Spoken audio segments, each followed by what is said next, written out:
স্বাগত জানাচ্ছি হাতুরগঞ্জ থেকে মধ্যে সাথে আছে আমি শামীম জাহিদ। সরকারি ব্যবস্থাপনায় মালয়েশিয়ায় নারী গৃহকর্মী পাঠাবে সরকার। সম্প্রতি মালয়েশিয়া বাংলাদেশ থেকে গৃহকর্মী নেওয়ার আগ্রহ প্রকাশ করলে বাংলাদেশ সরকার এই সম্মতি জ্ঞাপন করেন। সবকিছু চূড়ান্ত থাকলে শীঘ্রই নারী কর্মী পাঠানো শুরু হবে বলে জানিয়েছেন প্রবাসী কল্যাণ মন্ত্রণালয়। আজ আমাদের আলোচনার বিষয় মালয়েশিয়ার নারী গৃহকর্মী।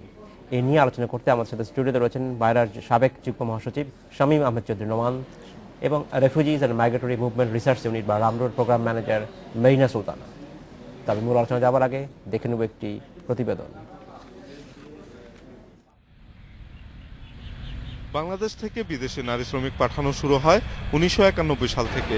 গেল 24 বছরে প্রায় 3.5 লাখ নারী শ্রমিক বিভিন্ন দেশে গেছে, যার বেশিরভাগই গেছে মধ্যপ্রাচ্যের কয়েকটি দেশে। 2013 সালে প্রথমবারের মতো সরকারি ব্যবস্থাপনায় নারী শ্রমিক পাঠানো শুরু হয় হংকংয়ে। আরও কয়েকটি দেশে নারী শ্রমিক পাঠানোর চেষ্টা চলছে। এরই মধ্যে গৃহকর্মী নিতে আগ্রহের কথা জানিয়েছে মালয়েশিয়া। তারা গৃহকর্মী চায়, আমরাও প্রস্তুতি নিয়ে গৃহকর্মী তাদের কাছে পাঠাবো, এই সম্মতি আমরা দিচ্ছি। তাদের ডিমান্ড না আসা পর্যন্ত এদের সংখ্যা বলতে একটা অনুমান করা যায় যে কত লোক যাবে, না সেই ধরনের কোনো অনুমানও তারা দেয়নি। দুই দেশের সচিব পর্যায়ের যৌথ কমিটির বৈঠকে শ্রমিকের সংখ্যা, বেতন ও অন্যান্য সুযোগ সুবিধার বিষয়ে সিদ্ধান্ত নেওয়া হবে। জিরো অভিবাসন কষ্টে যাবে, আমরা সবসময় জিরো অভিবাসন কষ্টের কথা বলতেছি। তারপরে তো আনুষঙ্গিক খরচ আছে, তার পাসপোর্ট করার খরচ আছে, মেডিকেলের খরচ আছে, নানান রকম করে তারা ঢাকায় আসা যাওয়ার খরচ আছে, কিন্তু আমরা ওইটাও ওভারকাম করার চেষ্টা করতেছি। গেল 10 বছরে প্রতি বছর গড়ে 31,000-এরও বেশি নারী শ্রমিক বিদেশে গেছে। Niladri Maharatna, independent news, Dhaka. দেখলাম প্রতিবেদনটি আমরা। জনাব শামীম আহমেদ চৌধুরী নোমান এবং মিস মেরিনা সুলতান, আপনাদের কাছে স্বাগত জানাচ্ছি এই অনুষ্ঠানে। কেমন আছেন আপনারা? ধন্যবাদ আপনাকে আমাদের আমন্ত্রণ জানাবার। জনাব চৌধুরী, আপনার কাছে জানতে চাচ্ছি যে প্রতিবেদন দেখানো হলো যে শীঘ্রই মালয়েশিয়া আমাদের নারী কর্মী পাঠানো সম্ভব হবে যদি সরকার সেটা বলছেন। এই স্বীকৃতি আসলে কবে এবং কি প্রক্রিয়ায় নারী গৃহকর্মীরা মালয়েশিয়া যেতে পারবে? ধন্যবাদ আপনাকে। অ্যাকচুয়ালি যে কোনো জিনিস করতে গেলে একটা সিস্টেম ডেভেলপ করতে গেলে কিছু সময় লাগে। হ্যাঁ, এটা গত মাসে যে মিটিংটা হয়েছিল তার প্রেক্ষিতেই আমাদের এখান থেকে অ্যাকসেপ্টেন্সটা গিয়েছেন। মাননীয় মন্ত্রী যেটা বললেন যে আমরা সম্মতি দিয়েছেন মাননীয় মন্ত্রী যে আমাদের এখান থেকে গৃহকর্মী দেয়া হবে। এখন সম্ভবত আগামী মাসের প্রথম সপ্তাহের দিকে এখান থেকে একটা টিম যাওয়ার কথা।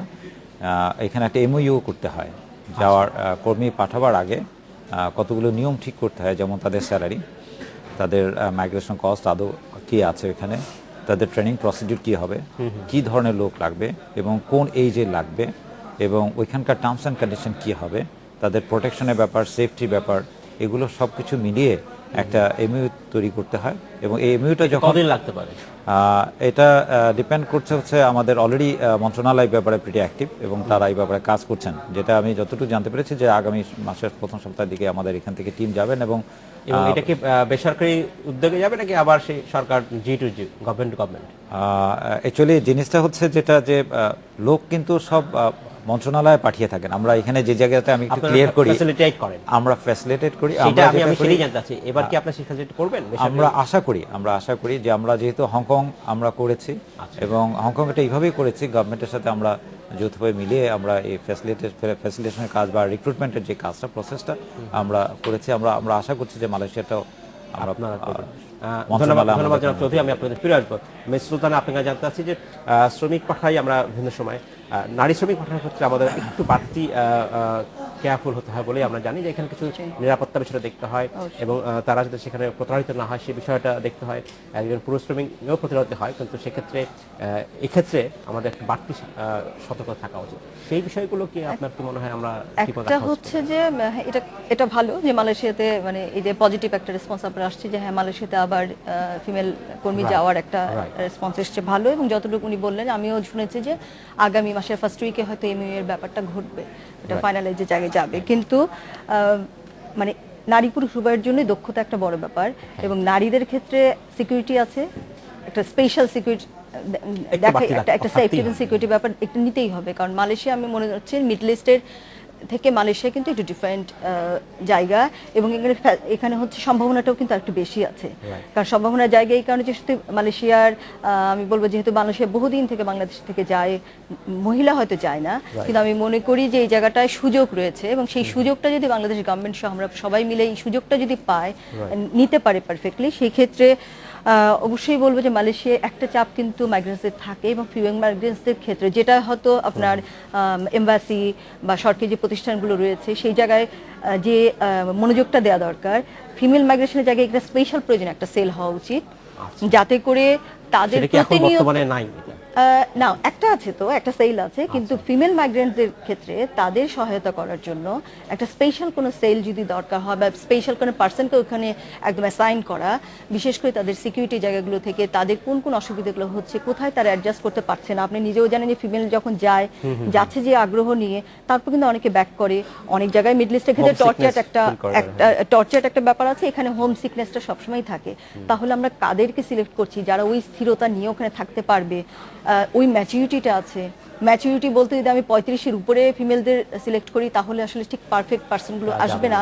এরকম অনেকগুলো আসলে ইস্যু আমাদের আসলে ভাবতে হবে পাঠানোর জায়গায়, যাতে করে আমাদের এটা যেন অবশ্যই অ্যাচিভমেন্টের জায়গা যেন আমরা বলতে পারি হ্যাঁ, ফিমেল মাইগ্রেশন জায়গায় এটা একটা খুবই বড় প্লাস পয়েন্ট হয়েছে, মালয়েশিয়াতে যাচ্ছে এবং তারা খুব দক্ষতার সাথে কাজ করছে, এবং আমাদের মার্কেট বাড়ছে নারী কর্মীদের জন্য। এটা একটা। আর একটা হচ্ছে যে ল্যাঙ্গুয়েজ কমিউনিকেশনের জায়গায় তো একটা প্রবলেম থাকে, তাদেরকে ওই জায়গাটা খুব খুব করা, স্কিল করা। হংকংয়ের ট্রেনিং, হংকংয়ে যে গেছে দেখেন প্রশিক্ষণের জায়গাটা কিন্তু আমরা দেখেছি যে খুব ভালোভাবে তারা 3 মাস ট্রেনিং নিয়ে তারা এখানেই এক ধরনের ট্রেনিং বলতে যা বোঝায় প্র্যাকটিক্যালি কাজটা করে 24 আওয়ার্সের একটা সিস্টেমের মধ্যে ঢুকে গিয়েছিল যারা গেছে। তার মধ্যে ওখানেও কিন্তু অসুবিধা আছে, তারা খাওয়ার সাথে অ্যাডজাস্ট করতে তাদের কারো কারো অসুবিধা হয়েছে। তাদের কি বলবো, কাভারিং, মুসলিম মেয়েদের তো এক ধরনেরই থাকে, ড্রেস আপের একটা ব্যাপার থাকে, সেই জায়গায় এক ধরনের কিছু কিছু ইস্যু আমাদের কাছে এসছে এখানে। কিন্তু মালয়েশিয়ার ক্ষেত্রে আমরা মনে করি আরো একটু প্রগ্রেসিভ জায়গায়, এই জায়গায় মেয়েগুলোকে আমরা যখন বাছাই করব, ওই আন্ডারস্ট্যান্ডিং গুলো যেন থাকে যে তাদের ট্রেনিংটা আমরা আসলে কোন ভিউ থেকে করব। ধন্যবাদ মিস সুলতানা। আমি আপনাকে ফিরে আসবো। জনাব চৌধুরী, এই সিলেকশন প্রক্রিয়া, বাছাই প্রক্রিয়াটা কেমন হবে? ওয়েল, সবচেয়ে বড় ব্যাপার যেটা হলো যে আমাকে আগে জানতে হবে যে আমি কোন জায়গায় লোক পাঠাচ্ছি। মিডল ইস্ট এক ধরনের জায়গা, এবং সিঙ্গাপুর, মালয়েশিয়া, হংকং আরেক ধরনের জায়গা, ডিফারেন্ট কালচার। এখন এখানে আমার কিন্তু একটা বয়সের ব্যাপার রয়ে গেছে। আচ্ছা, আমাকে আগে দেখতে হবে যে আমরা যখন এমইউ করব বা যখন যেটা নেগোশিয়েট করব, তখন আমাকে একটু খেয়াল রাখা দরকার যে ওই মার্কেটে কারা লোক দিচ্ছে। ওই মার্কেটে লোক আসছে ফিলিপাইন থেকে, ওই মার্কেটে লোক আসছে ইন্দোনেশিয়া থেকে, ওই মার্কেটে এখন লোক যাচ্ছে আমাদের অনেকটা বড় কম্পিটিটর আমরা বলতে পারি, সেটা হলো বার্মা, এবং আরেকটা হচ্ছে কম্বোডিয়া। এখন তারা তাদের যে এজ লিমিট আছে এবং তারা যেই ধরনের মেয়েদেরকে ওখানে পাঠাচ্ছে, ইটস এ কম্পিটিটিভ মার্কেট। আচ্ছা, একটা এমপ্লয়ার যখন কোনো মেড নেবেন, তখন তার কাছে কিন্তু সবগুলো দেশ অপশনগুলো রয়ে গেছে। এখন উনি কোনটা চুজ করবেন? উনি কি বাংলাদেশি নেবেন, বার্মিজ নেবেন, নাকি ফিলিপিনো নেবেন? কিন্তু এখানে আমি যদি আমার লোককে সেভাবে প্রেজেন্ট না করতে পারি, আমার কর্মীকে সেই পরিমাণ দক্ষ না করতে পারি, বা ওই মার্কেটের স্ট্যান্ডার্ড ওয়াইজ না নিয়ে যেতে পারি, তাহলে কিন্তু আমি মার্কেটে আমার জন্য খুব টাফ হয়ে যাবে। সুতরাং ইনিশিয়ালি আমাকে মার্কেটে ঢোকার আগে আমাকে আমার জিনিসকে তৈরি করতে হবে, আমার মেয়েকে সেই মার্কেটের সেই স্ট্যান্ডার্ডে নিয়ে আসতে হবে। যেমন বয়সটা আমি মনে করি আমাদের এখানে একটু চিন্তা করা উচিত, যদি কম্পারেটিভলি অন্যান্য দেশ ওইখানে 21-22 বছরের মেয়েদেরকে অ্যালাউ করে থাকেন, তাহলে সেই ক্ষেত্রে কিন্তু আমাদেরও এটা চিন্তা করা উচিত এই জায়গাটা। কারণ আমরা এখন হচ্ছে 25 থেকে 45, কিন্তু আমরা প্র্যাকটিক্যালি যেটা দেখতে পাচ্ছি যে অন্যান্য আমরা যে এই সেক্টরে কাজ করতে গিয়ে এমপ্লয়ার কিন্তু পছন্দ করছেন 25 থেকে 30 বছরের মেয়েদেরকেই বেশিরভাগ পছন্দ করছেন। এবং এই ক্ষেত্রে আরেকটা বিষয় থাকে যে আমরা সাধারণত এইসব ক্ষেত্রে আমাদের যেসব গৃহকর্মী যায় তারা লেখাপড়া আসলে জানে না, সেই ক্ষেত্রে কোনো লেখাপড়াটা হচ্ছে, হ্যাঁ, এই ক্ষেত্রে যেটা হলো এইসব কান্ট্রিতে কিছুটা হলো তার ইংরেজি দক্ষতা থাকতে হবে। ইংরেজি দক্ষতাটা যদি একটু কমিউনিকেবল যদি হয়, তাহলে তার কিন্তু কাজ করতে খুব সুবিধা হয়। কারণ ওইখানে আমরা যেমন ভাষা মালয়েশিয়া বলি, যেটা এখানে ওরা বলেনি যে ভাষা শিখিয়ে দিতে হবে। আমরা যখন কথা বলেছি ওইখানকার কাউন্টার পার্টের সাথে, ওরা যারা রিক্রুটমেন্ট করেন ওইখানকার যে আমাদের মধ্যে এজেন্সিগুলো আছেন, তারা বলেছেন যে তারা একটুখানি কমিউনিকেশন চাচ্ছেন, যারা কমিউনিকেট করতে পারে, লিটল বিট অফ ইংলিশ, আর but rest of the things তারা জেনে যাবে। আর they should be well trained, মানে তাদের পার্সোনাল হাইজিন তাদের যে ট্রেনিংয়ের ব্যবস্থাটা, যেমন আমরা দেখিয়েছিলাম হংকংয়ের যেই ট্রেনিংটা আমরা করি, সেটা আমরা ওদেরকে ভিডিওগুলো দেখিয়েছিলাম এবং তারা হাইলি অ্যাপ্রিসিয়েট করেছে, বলেছে যে এই পদ্ধতিতে যদি ট্রেনিং করে আমাদের মেয়েরা এখানে আসে, তাহলে আমাদের মেয়েরা অনেক বড় সংখ্যায় এখানে এমপ্লয়েড হতে পারবে। আচ্ছা, মিস সুলতানা, আপনার কি মনে হয় যে এই যে ট্রেনিং এর কথা বলছে, লেখাপড়ার কথা বলছে, কিন্তু আমরা দেখে থাকি যে ট্র্যাডিশনালি যেসব সাধারণত আমাদের দেশে গৃহকর্মী যাচ্ছে তারা আসলে লেখাপড়া জানে না, এক্ষেত্রে কি এখান বাড়তি থেকে- ট্রেনিং এর এখান থেকে যেটা হচ্ছে, তার মানে আমি সিলেকশনটা যখন করা, যে উনি সিলেকশনের যে পদ্ধতির Right. ক্ষেত্রে আমাদের আসলে ক্যাটাগরি পাল্টিয়ে ফেলতে হবে।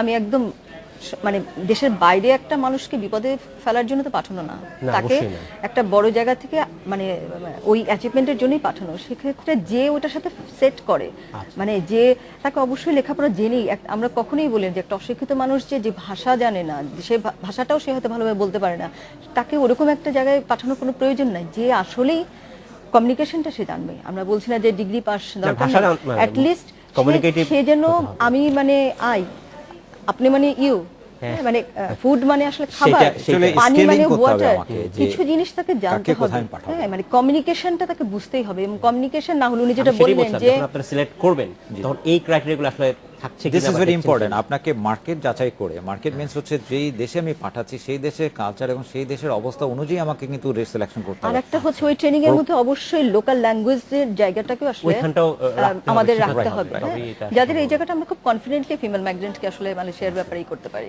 ধন্যবাদ মিস সুলতানা। আমাদের সময় হয়েছে একটা বিরতিতে যাবার, ফিরে এসে আমরা কথা বলবো।